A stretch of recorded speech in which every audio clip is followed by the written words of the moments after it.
Before we kick this off, I'm super impressed and thank you, Wayne. All right, this is just incredible.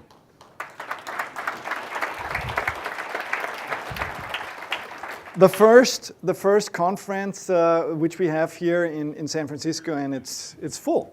So I'm really impressed. That's great, and thanks to you all for coming. Okay, let's get it going. What I want to talk about actually today is three things. The journey to continuous testing, and I want to talk whether modern technology can accelerate that. And we're going to discuss that a bit. At the very beginning, I want to start with a wake-up call, and I'm going to need your help for this, very briefly. The next thing I want to talk about is technology overview and the impact on the testing industry. And last but not least, I want to share some thoughts with you on the load testing topic, because we believe that the future of load testing is actually blue. And I'm going to explain that more, what that means. And now it's about you. I need your help on this. Two companies, and you see some very relevant numbers on them: market capitalization, the goods sold, and the EBIT. Do you know which companies these are? Any guesses? Tesla? Yes, that's true. And what's the other one? Ford. Tesla and Ford. Can you believe that? Tesla, 103,000 vehicles in 2017. Ford, 6.6 million, which is a 64x. Tesla, 2.2 billion negative, versus Ford, 3.7 billion positive. And actually, Ford is supposed to be like 6 billion this year. However, the market cap is 54 billion on Tesla, right? What is the name of the CEO of Tesla? Elon Musk. Everybody knows that, huh? He's your guy.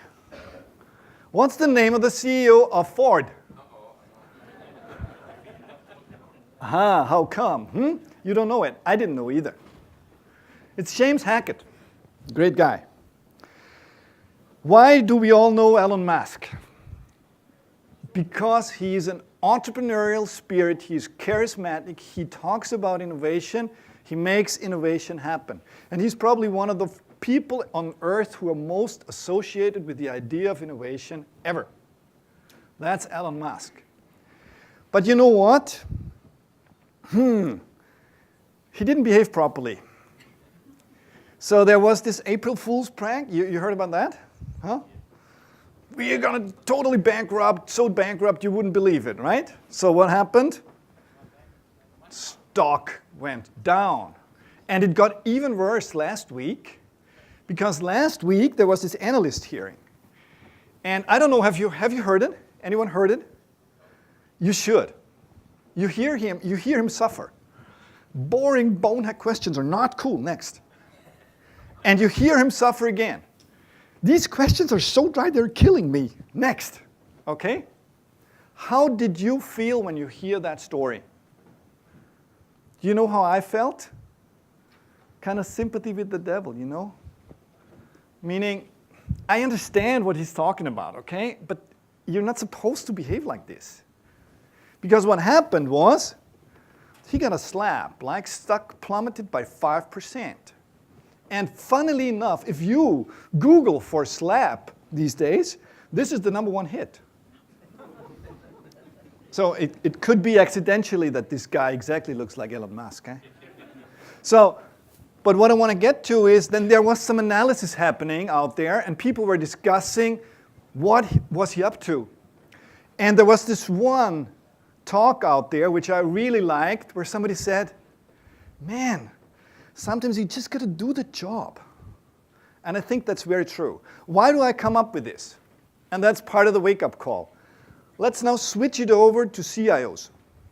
Let's switch over to CIOs and see their strategic priorities. 10 most strategic priorities. Here we go. Here they come. Digital transformation, customer experience, data analytics, faster everything, agile, corporate culture, everything, right? Artificial intelligence. One box missing. What is the last box? What do you think? Huh? It's not software testing. It's not software testing. It's freeing budget. So The big priority is freeing budget. And what these guys actually talk about is, they talk about something they call the 80-20 trap. Are you familiar with that term? The 80-20 trap means that out of the budget they can spend, 20% goes into the systems of engagement, 20% goes into innovation, whereas 80% goes into the systems of record. And when these gentlemen or women wake up each and every day, they find 80% of the budget already consumed. That is the 80-20 trap. Each of them would be way more Elon Musk if they could. Each of them wanted to be way more innovative. However, they're trapped in this. And what's that got to do with testing? A lot. Because see, 35 to 50% of the testing of the budget in the IT is associated with testing. If you calculate that down, you get to a 30 to 40% of the overall IT budget spent on testing. So if you are here to free budget for innovation, find it in testing. It's huge. So we got to do the job, right? And that's the analogy I wanted to drive here. Where are we on this journey? Well, not that far. The degree on software test automation is increasing slowly. It's increasing slower than we expected. We thought we would be further down the road. We are not. Still, enterprise test automation is less than 10% out there. All the tooling is here. All the methodology is here. It just takes so much time. We would actually like to take you on a ride. We want to take you on the journey to what we call comprehensive continuous testing. We call it continuous testing maturity model with these different maturity levels, M1 to M5, that drive you to continuous testing. You see where it starts. Today with enterprise, it starts usually on an M1. That means just some UI automation, right? But by far most of it is still done manually. And we want to open that up and drive people to M5. However, this is not a simple journey. It is not that easy to do. We've got to be frank about that. Continuous testing is a change agenda. And when we see people who are right at M1 and who want to go to M5, this is quite a huge step. I found some pictures here about Dubai, 1991 to 2015, right? Can you imagine that? 24 years between these two pictures, and it looks entirely different. That's kind of the step a lot of our customers need to go after. Unfortunately, they don't have 24 years. So we got to be fast on this. We got to go there quickly. And the question is, can modern technology accelerate this journey? Can it help us to get there even faster? And when people ask themselves whether that's going to happen, there is one idea which hits it all these days. And this guy has probably contributed a lot to that, right? You know this guy? That is Sundar Pichai. He's the CEO of Google, or Alphabet now. Huh? And he has done this great keynote on the I/O conference 2017, where he said mobile first is dead. There's another one. It's AI first. So people go for AI, and they see this as the core technology to accelerate the ride, especially here in software testing. But however, you know these guys? Who knows them? Milli Vanilli. Yes. I'm not sure whether you need to have gray hair to know these guys. I do, certainly. Who knows Milli Vanilli? Girl, you know it's true. Dum, dum, dum, dum. Right? Girl, you know it's true. When somebody sings, girl, you know it's true, something is not true, right? These guys never sang, as you know, right? They never sang. However, we are so much tempted to believe. We're so much tempted to believe that AI can do it all, right? Here comes the truth. The truth is that 99% of what you see out there today claiming to be AI is not AI. and this is not my statement actually. It's from somebody who has been really in the space. IBM Watson, Manoj, one of the guys who are on our growth advisory board. It's a black box. It cannot be explained. It's not compliance ready. That doesn't mean that it's not going to come. That doesn't mean it's not going to bring value in the future. But as of today, you've got to be cautious because these guys probably don't sing. Just do lip service. It's like this here, right? Have you been introduced to this? The Mechanical Turk. 1770, this was the first chess computer. And it turns out that there was somebody sitting in there playing chess. Huh? And I'm sorry, there is no such machine yet which is just going to inspect your application and then come up with the most powerful test cases and run it. This machine is not here. I wouldn't want to say it's never going to be here, but today it's simply not here. And there's a huge buzz out there, but people are getting it. Okay, and people are already talking about this phenomenon, an AI winter. I don't know if you're familiar with that term. Yes? And people say in the business to consumer, it's probably not going to be an AI winter. Because there's a lot of applications which we see each and every day bring value. Speech recognition, image-based recognition, all these things.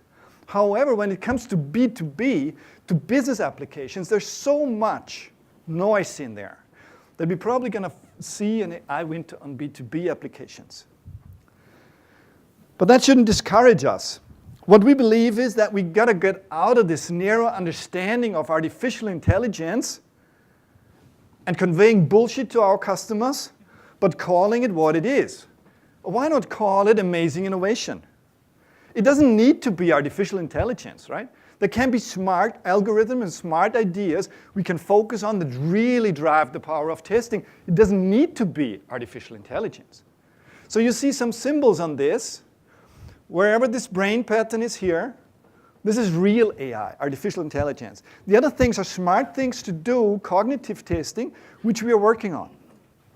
All these green things that are a little shadowed, are the ones that we're working on right now. To dig into this would go way too far. But we are happy to explain a lot of these things in our booths. Please come down and see them. One that I personally find super exciting is the risk coverage optimization thing, where we can optimize risk coverage at a given time, at given resources, given budget. These are things that are really going to drive the efficiency and productiveness of testing. Amazing innovation doesn't need to be artificial intelligence. With these things, with our methodology and our concept, we're going to help you escape the 80-20 trap. How is that going to happen? See, 30 to 40% of the IT budget, that's what we had before. If we can save just 50%, and I think that is absolutely doable, you're going to have a 20% increase in your innovation budget. All of a sudden, people can increase their innovation budget and double it. That is a strong message to convey, isn't it? We should do that. So we are here to accelerate software innovation together with you. Reduced cost and reduced risks. That's the journey we want to go on with you guys together. Let me switch over to technology overview and the test impact of that. When I go into this, I want to start with a very famous curve, actually. Who has seen this before? It's called the Gartner hype cycle. And it tells a story about how technology is adopted. You see at the very beginning, when technology becomes public and becomes famous, there is a huge increase in expectations. And at the very top, we face what we call the hype. Inflated expectations, what this new technology is going to bring to our all lives. But then there comes a disillusionment. And things go down. And if technology is really substantial, what we're going to see is that it then goes up again and becomes real, a plateau of productivity. So let's focus on the ones who are really on this peak these days. And this is 3 core topics that I see out there. The Internet of Things, platforms. Then there is AI, artificial intelligence, once again, deep machine learning, and the blockchain. And we have a look at these in particular because we get asked by our customers of how do you test these things? Is there something in particular in order to be ready for the future we need to obey to be fit for testing of these? So let's dig a little bit into depth and see them in detail. First of all, the blockchain. You know what the blockchain is about? A new idea of getting to trusted transactions, whatever this is. It can be payment transactions, it can be a company register, it can be the property register, whatever. Any trusted transactions. They can happen without a third party, just because of the democratization of the huge number of people who have the full record of the transactions. That's the blockchain. And if you look out there, there's a lot of activity going on. Probably the most famous one is Bitcoin, right? That comes in conjunction with blockchain. We all know what happened to Bitcoin over the last few months. There is other projects going on. I would call it like 25 plus significant projects in that space. So how do you test the blockchain? My answer to that is pretty simple. You're not going to test the blockchain. I believe that blockchain is going to become a service. And we're going to see that on the basis of an AWS, of a basis of a Microsoft Azure and others that are going to provide this just as a service, whatever you want to have as a secure transaction built on. So we will have applications that build on the blockchain, and we will test these applications, but not the element of trust underneath, which is the blockchain per se. That's the first one. The second one I wanted to go a little bit more depth on, which is a great and powerful thing, is the Internet of Things, which is machine-to-machine communication, basically. And today, already, or this is actually 2015 numbers, we see 15 billion devices out there. 15 billion connected devices. And the areas of that is like smart health, wearables, smart energy, connected homes. What's going to happen is that this very likely is going to increase to even 75 billion. 75 billion on 8 billion people. That means you're going to have some of them, right? And see how far that's going to go. This is probably going to intrude your whole life entirely, right? See this, for instance, right? Have you heard about this? Can you believe that? This is a smart condom. So this is going to measure whatever you do in your bedroom. So I'm not sure I'm going to test that out, but this is how far it can go. Okay, anyway, let's come back to this here. Right? Some software testing area probably, huh? Yeah, well, where have I been on? Internet of Things, yeah, okay. So, bottom line, what we will see is that there is mini and microservices and we need to test them. These mini and microservices in testing require the need for API testing. And API tests will increase sharply in the future. We heard it today in our discussion in the very morning that we got to be ready to make our applications testable from the very beginning. And that requires to provide APIs, make them connectable, and provide that with the Internet of Things. Last but not least, artificial intelligence. I believe that AI will also become a service more and more. What we see today is that the big ones, Amazon and Microsoft with their cloud services, already provide some pre-configured AI elements ready to use. For instance, if you want to have image-based recognition, you can just attach to a service in Microsoft Azure and you're going to get the feedback. Okay? So this will be pre-configured. There is a debate now out there for more proprietary and individual artificial intelligence applications, whether this is training or test. Right? When you train the system, do you test it or vice versa? I believe what we're going to find is very similar to what we have seen with the blockchain, that the services are going to be there. And what we're going to do is we're going to test the applications that use that services, right?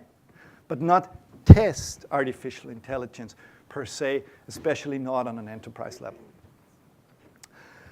Last but not least, let me come to the third point here, which I wanted to touch briefly on today with you, which is load testing. And as I said already, I believe that the future of load testing is blue. So what does that mean? First of all, why have we gone into that space? We from Tricentis want to be recognized as the continuous testing platform of the future, comprehensively. That means that it's not just about functional testing, where we do believe we are the number one anyway today, but we want to extend that to non-functional areas.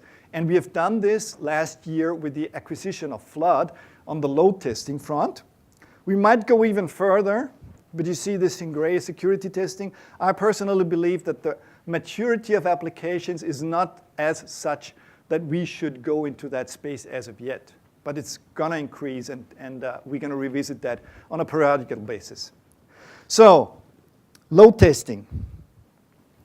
What we face out there is, and I've taken this as a quote from a test manager of one of the largest Australian banks, who's now engaging with us. And he was presenting the situation as follows. He said, each and every testing event is painful because we have 12 days of preparation.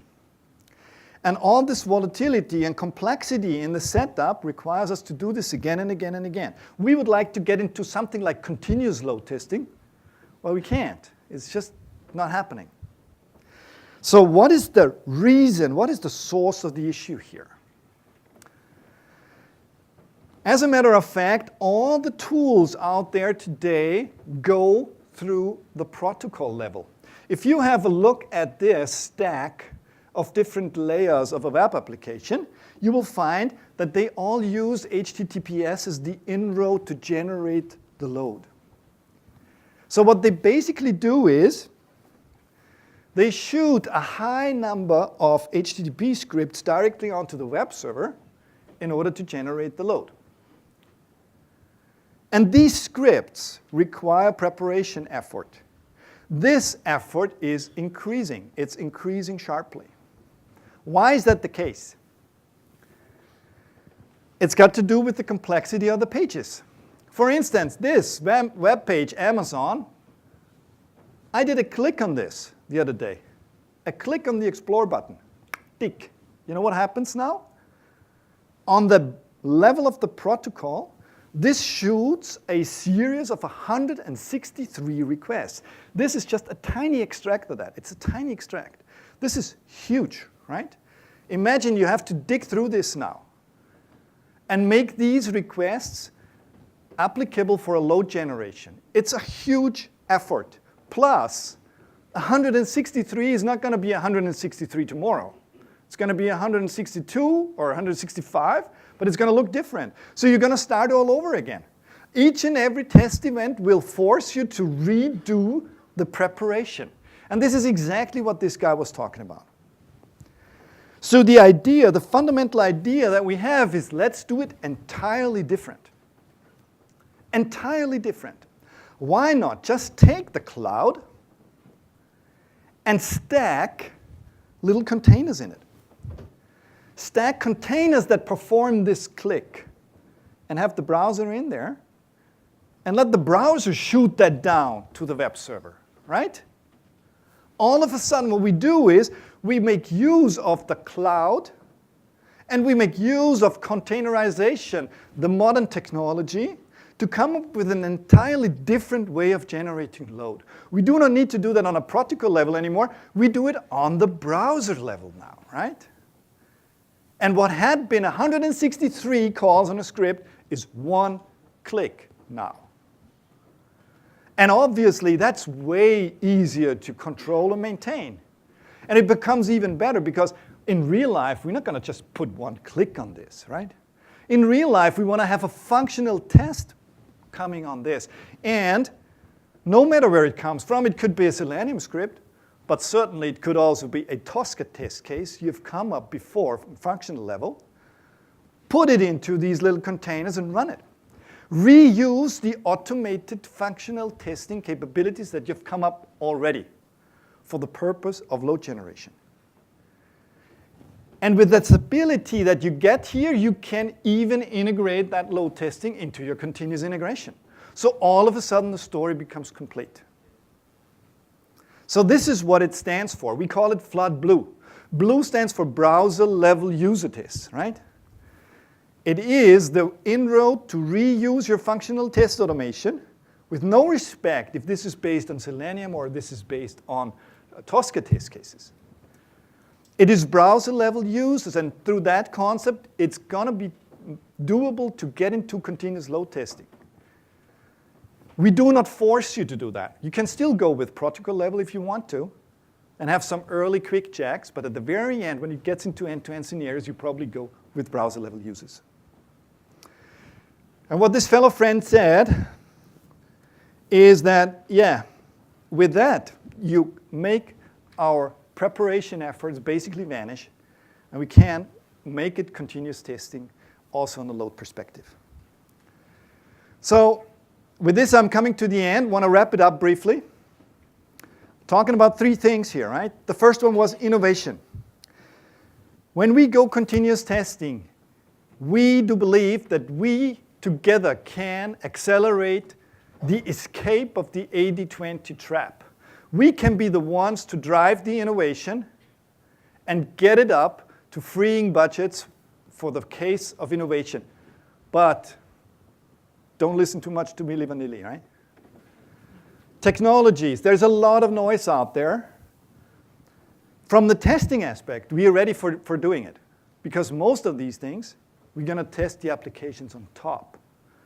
And on the Internet of Things, we are ready to cover that with our API superiority. And last but not least, the future of load testing is blue. Thank you.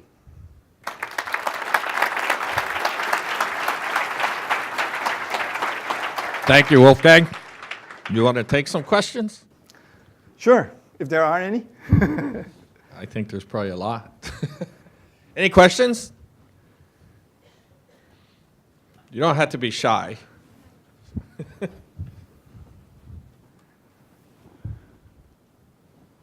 Thank you. It is very informative. One question. I think we always talk about shift left, and whenever we talk about shift left, QA comes first, more than anyone else. When we talk about, sorry? Shift left. Shift left, yes. Right? So what is the guideline that Dev and our BA and other partners should follow? Because there are many things that is holding us or blocking us from shifting left. It's not only the QA tools and processes, but also the environment, the way they're writing the code or any governance or practice they're following, if they are following any. So what is the suggestions from your side that how we can make sure that they also put their feet in the right direction and help us to shift left, not just throw everything on the QA?